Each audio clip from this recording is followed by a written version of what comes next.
librerías de Manizales, en la Librería Nacional.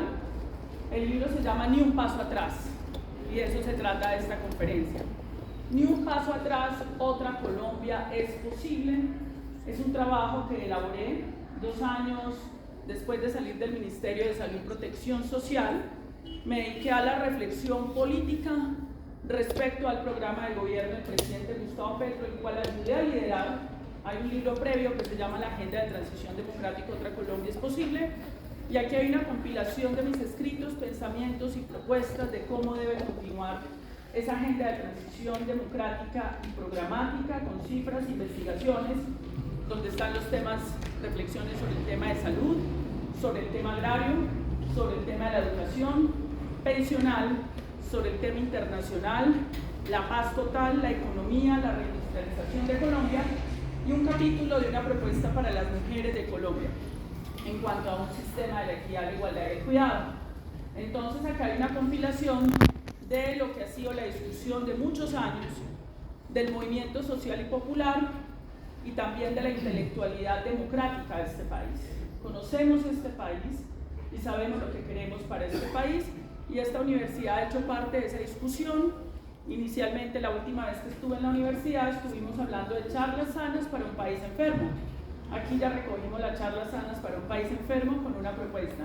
Y me alegra mucho que hayan aquí mujeres jóvenes, estudiantes. Esto también es para ustedes, mujeres.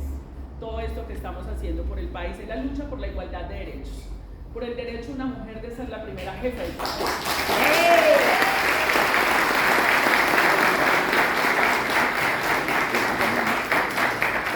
¿Y cuál es el cambio del que estamos hablando? Entonces voy a hablar de varias reformas. Hay dos que han sido aprobadas y que tenemos que implementar. La reforma laboral la tenemos que implementar, y eso qué implica.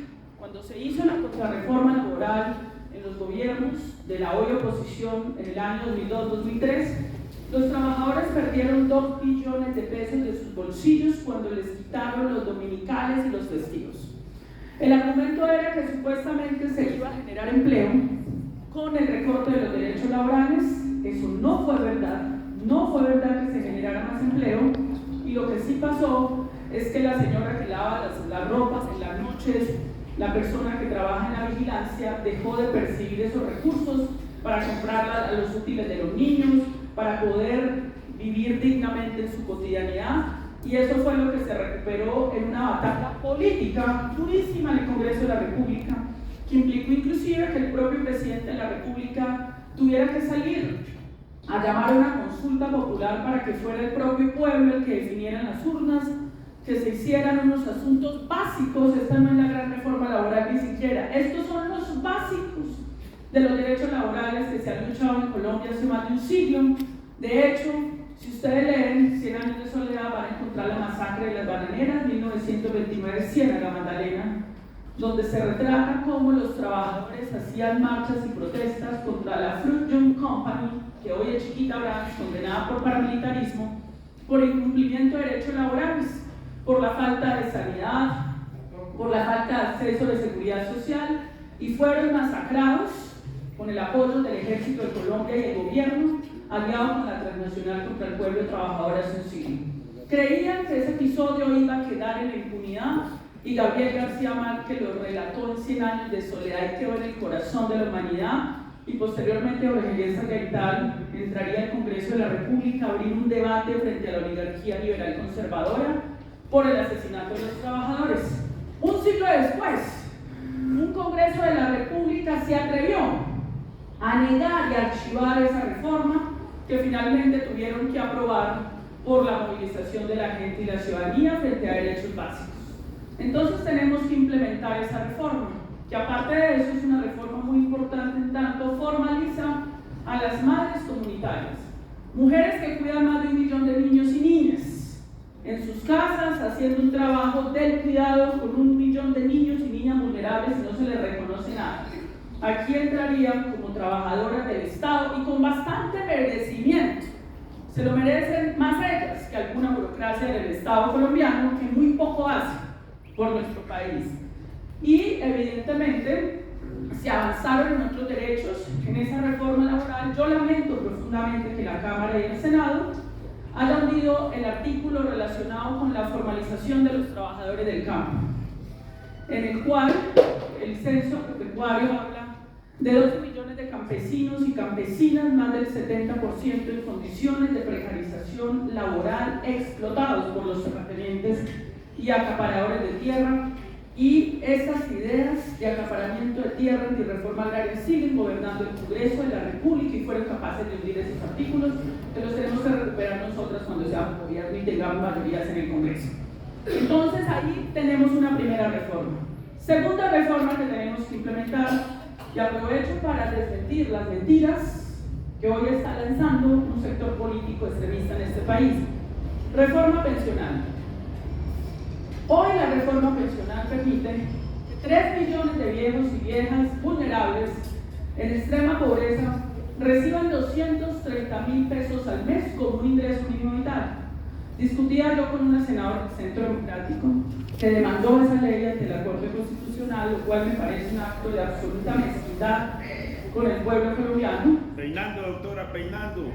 Que ellas decían que es que la reforma pensional va a endeudar a los jóvenes, les quita la pensión a los jóvenes. Mentiras, que no tenemos forma, que se crece el presupuesto en 188%. Vamos a aclarar dos conceptos si estoy en un escenario universitario. Una cosa es un subsidio que da el Estado a través de los programas del Departamento de Prosperidad Social, que es la lógica del neoliberalismo de que al pobre se le da una limosna, un subsidio y focalizamos donde están los pobres. Eso es el neoliberalismo, lo que ha gobernado Colombia. Entonces al adulto mayor le daban 80.000 pesos al mes de la extrema pobreza y establecían una relación clientelar con las poblaciones más humildes a través del subsidio. Aquí no estamos hablando de un subsidio, estamos hablando de un derecho fundamental universal. Esa es la diferencia entre el programa de adulto mayor y la reforma pensional. Esto no es una limosna para esos 3 millones de viejos y viejas. Esto no depende del político de turno. Tienen un derecho fundamental por ley de la República que implica que todo colombiano, de acuerdo a la Constitución de Colombia, debe tener un ingreso mínimo vital. ¿Qué es un ingreso mínimo vital? No puede haber un ser humano en extrema pobreza. Todos los seres humanos tenemos que estar en un nivel donde podamos tener los básicos, accesos básicos, y entonces dice esta extrema derecha irracional, no hay que regalarle a la gente porque se vuelven perezosos. ¿Ustedes creen que con 230.000 pesos al mes uno resuelve la vida y se vuelve perezoso? Es que esto ya es una visión mezquina con los humildes y con el país. 230.000 inclusive debería aumentarse todos los países del mundo. Hay países que tienen la renta básica. Es un básico que le dan a usted para sobrevivir, para que haga un plan de vida, que es muy superior a lo que equivale a 230.000. ¿Cómo se financia? Es que eso es lo que le duele. De la plata de las cotizaciones de los trabajadores. Es que los trabajadores cotizamos a las pensiones no para enriquecer banqueros de los fondos privados de pensiones. Yo cotizo con mucho gusto porque en la seguridad social existe un principio que se llama la solidaridad. ¿Y qué pasó con ese principio de solidaridad? Cuando se crea la ley 100, madre de todos estos problemas contra la que yo he combatido y sigo combatiendo, que las pensiones es parte de la ley 100, los trabajadores no dejaron que liquidara Colpensiones, que era el Fondo Público de Pensión, porque la aspiración de la oligarquía colombiana no era ni siquiera la salud, era ir por las pensiones para generar el modelo chileno, que es un fracaso en el mundo, un modelo privatizado que no pensiona y no han podido contrarreformar ese modelo, pero una resistencia trabajadora que no permitió la liquidación de Colpensiones. Empezaron los fondos privados de pensiones en propaganda mentirosa, decirle a los trabajadores que se fueran a los fondos privados que Colpensiones iba a quebrar. Entonces los trabajadores se fueron a cotizar a los fondos privados de pensiones. Luego nos enteramos que no pensionaban, que era una estafa. La mayoría no fueron pensionados. Muchos de ustedes saben de lo que estamos hablando. La gente empezó a regresar a Colpensiones porque Colpensiones, los fondos privados eran los que más plata los trabajadores recibían y los que menos pensionaban. Y Colpensiones es el que más pensiona, como 1.500.000 trabajadores aproximadamente tiene pensionados, los fondos tienen menos de 500.000. Pero como Colpensiones, más pensiones recibía menos, ¿quiénes tenían que llenar ese hueco? De los trabajadores que no cotizaban en Colpensiones, sino en los fondos privados. Los colombianos, el Estado, teníamos que llenar ese hueco de Colpensiones y fueron los fondos privados los que empezaron a quebrar a Colpensiones con la propaganda. ¿Qué hace la reforma pensional? Quiero explicar porque es que esa discusión salió ayer y entonces ayer salieron a calumniar y a mentir en los medios de comunicación y esto es una pedagogía muy importante. La reforma pensional obliga a que hasta 2.3 salarios mínimos todos los trabajadores cotizamos en Colpensiones. Ese recurso que cotizamos quienes están trabajando es el que paga la pensión que se pensiona. Se llama principio de solidaridad de la seguridad social en el mundo. Si todos los trabajadores cotizamos hasta 2.3 salarios mínimos, financiamos al que se pensiona, se libera ese recurso que tenía que dar el Estado para tapar el hueco de los fondos privados de pensiones. Y ese recurso se dirige a lo que la reforma pensional denomina pilar solidario. Y es el ingreso mínimo vital a los 3 millones de viejos y viejas que trabajaron en la economía popular, que es la mayoría de la economía de este país. La economía de este país es popular. Lo que llamamos formalización es la minoría. El 65% del pueblo colombiano vive en la economía popular. Esa economía popular es de la que no se habla en las reuniones de los banqueros, porque entre otras cosas los banqueros no le prestan a esa economía popular, que es el proyecto productivo de la señora, el joven, la venta que tiene todos los días la gente para su sobrevivencia. No hay crédito, no existe el crédito para ellos. El crédito es solo entre ellos mismos. La mayoría del país no tiene ese crédito, por eso de las propuestas de nosotros es crédito barato, entregar crédito en un banco de segundo piso para esa economía popular. Y además esos 3 millones de viejos tienen el ingreso mínimo vital e inmediatamente el país sale de la extrema pobreza. Eso es lo que demandaron ante la Corte. Eso es lo que demandaron. Esa reforma pensional también tiene otros elementos positivos para las mujeres. Una mujer cabeza de hogar por cada 50 semanas, cada niño que tenga por cada 50 semanas se le rebaja 50 semanas. Si tiene 3 hijos, se puede pensionar con 850 semanas. Hombres y mujeres con hijos con condición de discapacidad se pueden pensionar antes de tiempo para poderse dedicar al cuidado. ¿Quién va a pagar eso? Pues la plata de los fondos privados de pensiones. Es que se dedicaron a hacer negocios en la bolsa, con la plata y a prestarse ellos mismos para hacer negocios. Lo que le estamos pidiendo es que esas platas vayan al derecho fundamental de la pensión universal. Queríamos en la reforma pensional, yo estuve en esa discusión cuando el presidente Abun era candidato, que no fuera 2.3 salarios mínimos obligatorios con pensiones, sino 4. El pilar contributivo que se denomina, pero no teníamos los votos en el Congreso, porque esto es una correlación de fuerzas políticas, compañeros y compañeras. Si seguimos votando por la misma clientela politiquera en el Congreso de la República, no va a cambiar este país. Entonces, avanzamos hasta ahí, que es un avance muy importante para nuestra Colombia. Y tenemos que seguir adelante implementando esa reforma pensional. La otra, de la que menos voy a hablar, porque es de la que siempre he hablado, la de la salud. Pues ya vemos la crisis. Entonces ahora están diciendo que fracasó la reforma de la salud. Pero es que si no se ha aprobado y no se ha implementado, la reforma no existe. Lo que está en crisis es el modelo que queremos reformar. Por eso es que lo queríamos reformar. Porque el modelo viene en caída libre. Pero desde hace muchos años ya sabíamos que iba a empeorar como un enfermo. Cuando usted diagnostica un cáncer, usted sabe que si usted no hace nada, el cáncer empeora solo por el paso del tiempo, solo por la inercia del tiempo. Están atravesados como vacas muertas en la Comisión Séptima del Senado, obstruyendo y dilatando, inventando mentiras. No han podido sacar una sola verdad que contribuyera a la reforma de la salud. ¿Qué le vamos a entregar la plata a los gobernadores y a los alcaldes? Mentiras. Es el pago directo a clínicas y hospitales.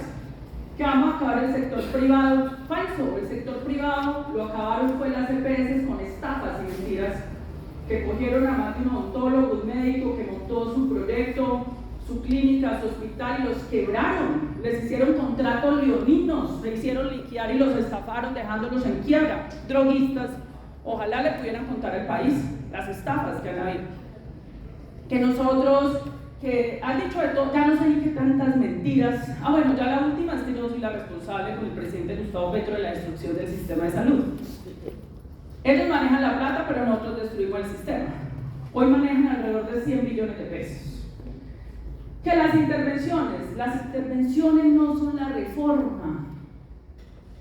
Las intervenciones han sido el problema del sistema siempre. El sistema siempre ha estado intervenido. Y una EPS que se interviene no es para salvarla, porque generalmente cuando le intervienen vienen saqueadas y quebradas, termina en liquidación, en todos los gobiernos, en todos. Y ahora peor, porque el sistema tiene un hueco cuando la crisis está más profunda. Porque nosotros pensábamos el sistema hay que reformarlo ya, o si no se desfonda. Hace 2 años pues ya estaríamos hablando de la transición, pero como están atravesados defendiendo negocios, ellos no quieren soltar esos 100 millones de pesos que manejan la discrecionalidad, que se vuelven multimillonarios, que se les entrega de manera anticipada y que no entregan los medicamentos cuando tendrían que entregarlos.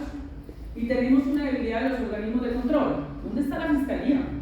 ¿Dónde está la Superintendencia de Salud? Y la Contraloría General de la República, que deberían estar diariamente sancionando por no entrega de medicamentos. Investigaciones fiscales, penales inclusive, disciplinares por no entrega de medicamentos. Debería haber ya una mesa de los organismos de control ya, todos los días estableciendo sanciones. Porque es la vida de la gente. Y eso no se está haciendo, y eso es uno de los temas de esa reforma que es muy importante. Otra reforma que ayer me reclamaban: Carolina, no hablas de educación. ¿Dónde está la educación? Bueno, este gobierno tuvo un revés que tuvimos con la ley estatutaria de educación. Lo que se pretendía con la ley estatutaria de educación era instaurar la educación como un derecho fundamental, como lo es la salud. Yo fui coautora de la ley estatutaria de salud y me tocó volverme experta en leyes estatutarias, porque eso fue una discusión campal con la Corte, con el Senado, bueno. Porque es que la gente cree que los únicos que hacen las leyes son los senadores, la sociedad civil participa en todos los procesos de discusión política de este país. Yo como representante del gremio médico y la sociedad civil he hecho 2 leyes, no es solo el Senado. Lo público no es solamente ser funcionario público. Lo público es donde se discute, los líderes sociales que discuten entonces la vida privada. Un líder social está discutiendo problemas de lo público.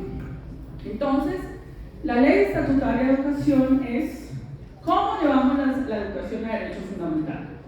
Que en este momento, por la Constitución Política de Colombia, la educación es un derecho, por la jurisprudencia de la Corte, hasta la básica, hasta noveno.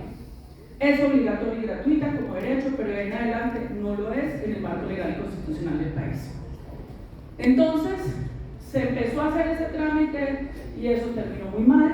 Yo me acuerdo que a mí me llaman los de FECODE, los dirigentes de FECODE: Carolina, necesitamos un concepto de ustedes, que ya hicieron una ley estatutaria de salud. Cuando leímos eso, que apenas estaba un debate, le faltaba un debate para hacer ley, yo les dije: esto no tiene remedio. Es un desastre porque estructuralmente todo el articulado que se había aprobado lo que hacía era elevar la privatización de la educación a nivel constitucional, porque confunden 2 cosas. Una cosa es el servicio público esencial. El servicio público de la educación lo pueden prestar tanto privados como públicos. Por eso están las universidades privadas, los colegios privados, el servicio. Pero el derecho fundamental es del Estado. Los derechos fundamentales los garantiza el Estado, no un privado. Y un privado que está en la prestación del servicio para garantizar un derecho fundamental tiene que, obviamente, supeditarse en las condiciones del Estado. Puede hacer lo que le dé la gana, así sea privado. Usted puede tener una clínica privada, usted no puede hacer lo que le dé la gana, usted está manejando recursos públicos. La confusión estructural fue que metieron lo privado en el núcleo esencial del derecho. O sea que prácticamente van a constitucionalizar la privatización. Les dijimos: eso no hay forma de enderezar, eso hay que hundirlo.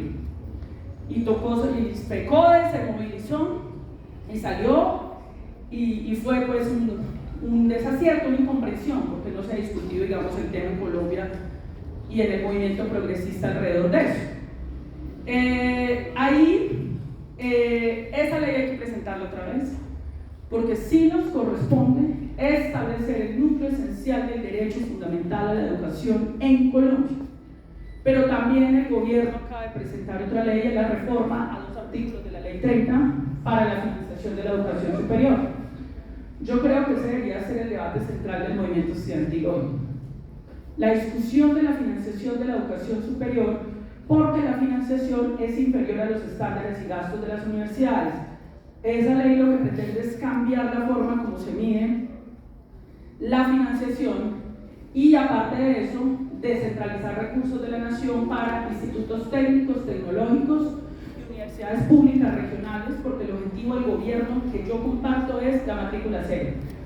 Y ahí tenemos un choque, que ahorita venía en la entrevista a La Patria, que las universidades privadas dicen que ustedes los quieren acabar, ¿no? Nosotros respetamos el derecho a la participación del sector privado, tanto en la educación como en la salud, pero el Estado tiene que fortalecer lo público, porque es que en Serpi lo pago, me cobraban la matrícula de un muchacho 25 millones, mientras que la Universidad de Caldas con esa misma plata ay, gracias.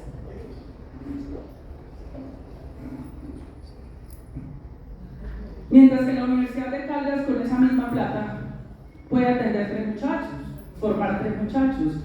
Y si yo estoy en el gobierno, yo tengo que apelar a la eficacia del Estado en la política pública, porque el interés mío es la gratuidad. Es que el joven no tenga que endeudarse en el CETEX, nervioso, luego terminan con estado de ansiedad y depresión la familia, sino que eso se pueda financiar vía los impuestos y el presupuesto público, y eso es más costo efectivo a través de la universidad pública para nosotros lograr que 500.000 jóvenes, ahorita más de 200.000, accedan con matrícula cero a la educación superior. No es contra el sector privado, es una política de eficacia del Estado. El sector privado podrá seguir haciendo sus posgrados, sus pregrados, y esa, digamos, es la discusión que teníamos ahí. Pero yo creo que hay una discusión más profunda de la educación que no abordó este gobierno y que nosotros tenemos que abordar, y es ¿cuál es el objetivo de la educación? El objetivo de la educación es la transformación cultural. No es formar técnicos en derecho, técnicos en medicina, que no tienen ni idea, no tienen la más mínima cultura política, no tienen la mínima cultura general, no saben leer, interpretar, ni siquiera un titular de prensa, no se indignan frente a un genocidio en Palestina, no les importa la corrupción. Ese no puede ser el joven o la mujer que forme la educación, y eso es una discusión de la autonomía universitaria que no la veo. No la veo.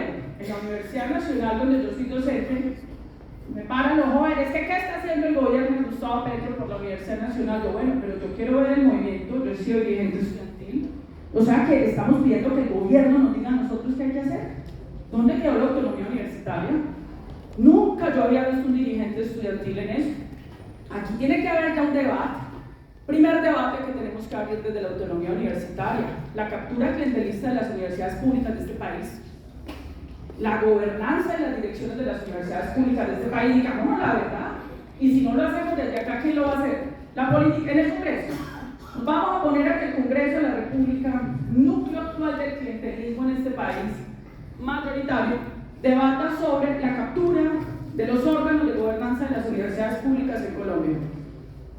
¿Cómo es el modelo administrativo interno de la universidad? Pero vamos a debates más profundos. ¿Hay alguna discusión del movimiento pedagógico? ¿Cuál es el tipo de ciudadano que tiene que formar la Universidad Nacional, la mía, la Antioquia, la de Cala, todas las universidades públicas? Yo soy hija y profesora de estas universidades.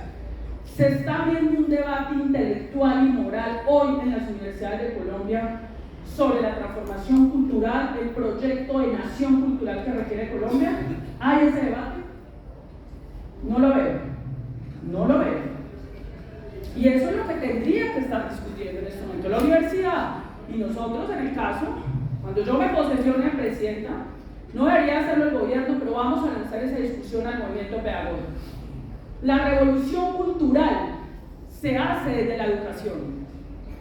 La cultura se transforma desde la familia, desde la opinión pública y desde la educación. Si la educación no se está pensando esto, este país se va a seguir desangrando sin que la educación esté interviniendo en esa discusión. ¿Y cuáles son las discusiones que tenemos que dar? ¿Quién es un demócrata? ¿Son demócratas los médicos que estamos graduando, Gentil y Oscar? ¿Entienden algo de la democracia? ¿Qué es la diversidad? ¿Qué es el respeto por la diversidad y por la igualdad? ¿Conocemos el respeto por la madre tierra, la crisis climática, la extinción de la humanidad? ¿Somos una cultura del pacifismo o nos gusta la sangre? ¿Qué es lo que le gusta a la extrema derecha a este país? La extrema derecha a este país lo que le gusta es matar y sangre, para producir miedo y sacar votos con sangre. Tragedia que tenemos que superar en Colombia.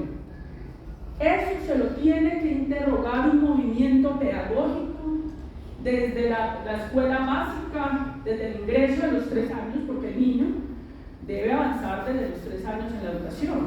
Eso está estudiado, que si el niño entra desde los 3 años en contacto con el sistema educativo, que va a tener muchísimas mejores posibilidades en la vida para su desarrollo y su pensamiento, para ser un ciudadano libre, porque la educación lo que forja es al final el sistema de valores. ¿Cómo vives? ¿Cómo te relacionas? ¿Cuál es tu sistema de valores? Entonces, esas son discusiones que tenemos que dar. Claro, tenemos que hablar de la cobertura en la educación superior, tenemos que hablar de la cobertura de los niños y niñas, porque a veces el sector educativo se preocupa del que está en el aula, cuando tiene que preocupar del que no está. Tiene que haber una política del que no llegó. ¿Y por qué no llegó? Del que desertó, y hay que darle más a los de menos, que es una discusión que tenemos en todo el país. Y sí, ahí viene otra discusión, es que el país está por hacerse. Estábamos ciegos, no veíamos, pensábamos que todo esto que vivíamos era porque sí, porque la oligarquía dice es que la gente es pobre por vocación, y ustedes decidieron ser pobres. Esa fue la idea que le metieron. El neoliberalismo, todo su poder y su sentido común. Y el neoliberalismo hay que impugnarlo culturalmente desde la educación. Esa cultura del individualismo, de compitamos, de a ver a quién le va mejor, del desprecio por las personas humildes de este país, el desprecio por los derechos igualitarios fundamentales, hay que impugnarlo desde la nacional, desde la Antioquia, desde la de Caldas, desde las universidades públicas de este país. Y ese es el llamado que yo le hago a la juventud. Ese es el llamado a la rebeldía, a la revolución cultural, al pensamiento, al cambio. Si uno a los 20 años ya se conservadurizó, está perdido.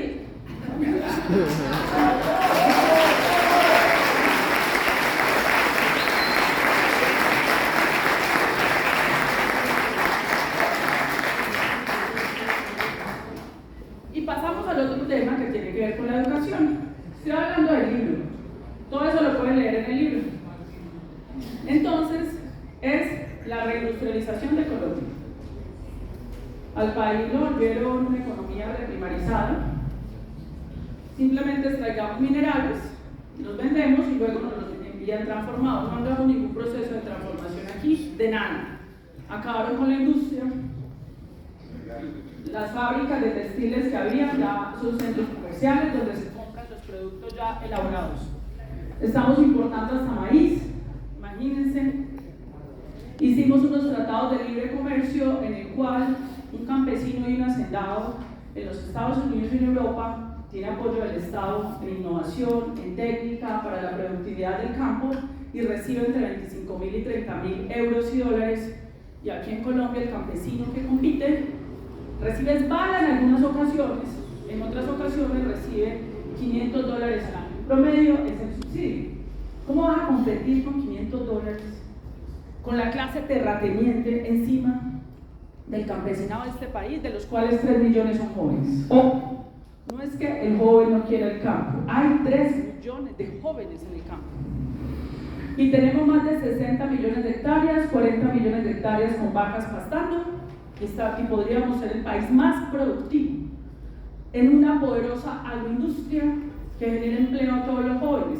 Porque no solamente necesitas el joven que está en el campo, sino que necesitas el joven que va a apoyar la comercialización, que va a apoyar todo el proceso de lograr la soberanía alimentaria en las ciudades, acabar con el hambre, porque tenemos problemas de hambre en las ciudades, teniendo la despensa agrícola más desperdiciada de la historia del mundo.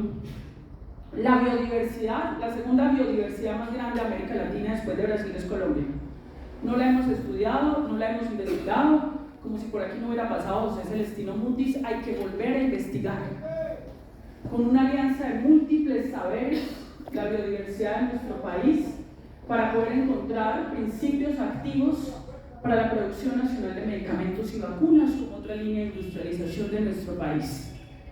Y tenemos a los jóvenes reclutados en una guerra o haciendo nada, cuando tenemos todo por hacer con la juventud en este país, los que se quieran interesar en el estudio, la investigación, la innovación de la biodiversidad, quienes quieran participar en la agroindustria o quienes quieran participar en un proyecto estratégico de investigación aeroespacial, que en Colombia hay potencialidad, que es otra industria, o en la industria de producción de medicamentos y vacunas, que la teníamos y la acabaron, y que la tenemos que potenciar, como lo ha hecho la India, que tenía medicamentos costosos, para hacer sostenible su sistema de salud, empezó a producir. Eso requiere pensamiento, conocimiento, eso requiere también personas formadas en las ciencias sociales, y una industria de la transición energética. Eso va a requerir personas de las ciencias sociales para trabajar con las comunidades. El país está por hacer, porque la mezquindad con la que lo han gobernado como finca y patio trasero del saqueo de unas minorías no nos ha permitido ver más allá. Y aquí tenemos que aprenderle a los chinos y a los asiáticos, que hicieron proyectos estratégicos a largo plazo, hicieron un imperio industrial. ¿Y cómo lo hicieron? Con una sociedad de conocimiento, sin investigación, sin innovación, sin conocimiento. No hay industria, no hay desarrollo económico de un país. Y eso no puede ser una piñata de pequeños proyectos, como el uso de las regalías en Colombia. En innovación son 6.9 billones de pesos en piñatas y listados de mercado, donde el clientelismo politiquero está intermediario politiqueando con esas plazas. La bonanza petrolera se la piñatearon, se la robaron. La bonanza petrolera tenía que haber sido dirigida a proyectos estratégicos para que Ecopetrol tuviera empresas para hacer la transición energética, y aquí no estamos diciendo que vamos a pagar el petróleo de un día para otro. Es un proceso progresivo de sustitución, porque nosotros necesitamos la venta de los 800.000 barriles diarios de petróleo para poder obtener los recursos, para poder hacer las inversiones a mediano y largo plazo, para poder construir las energías solares, las energías eólicas, e ir avanzando en ese proceso. Y eso requiere otras cosas, todo ese proceso de industrialización, vías terciarias, soluciones energéticas en el campo, conectividad de internet en el país, que eso ya el internet debería ser un servicio público esencial. Se robaron 70.000 millones de pesos en anteriores gobiernos. Doctora Guinaro. Colombia ya debería tener un satélite que permita la conectividad, un satélite no solo para la lucha contra la droga y el narcotráfico, sino para generar la conectividad para el proceso de reindustrialización del país. En el empalme que nosotros hicimos con la fuerza pública, yo coordiné el empalme de todo el gobierno, el presidente Gustavo Petro, con otros 3 compañeros. Eso es uno de los temas que tenía pendiente las empresas de la fuerza pública, para tener una red satelital propia, no licencias prestadas de Europa, sino nosotros con nuestra propia tecnología, con nuestros propios software, para poder tener estos avances que requerimos en una industria. Eso fue lo que hizo Estados Unidos cuando era un país industrial, ya no lo es. Perdieron la investigación en patentes. Los chinos ya ocupan el 80% del conocimiento científico en el mundo, porque tienen a sus jóvenes estudiando en el planeta para luego integrarlos a sus empresas para poder avanzar en la reindustrialización. Eso es lo que queremos hacer con Colombia. Eso es lo que vamos a hacer con Colombia.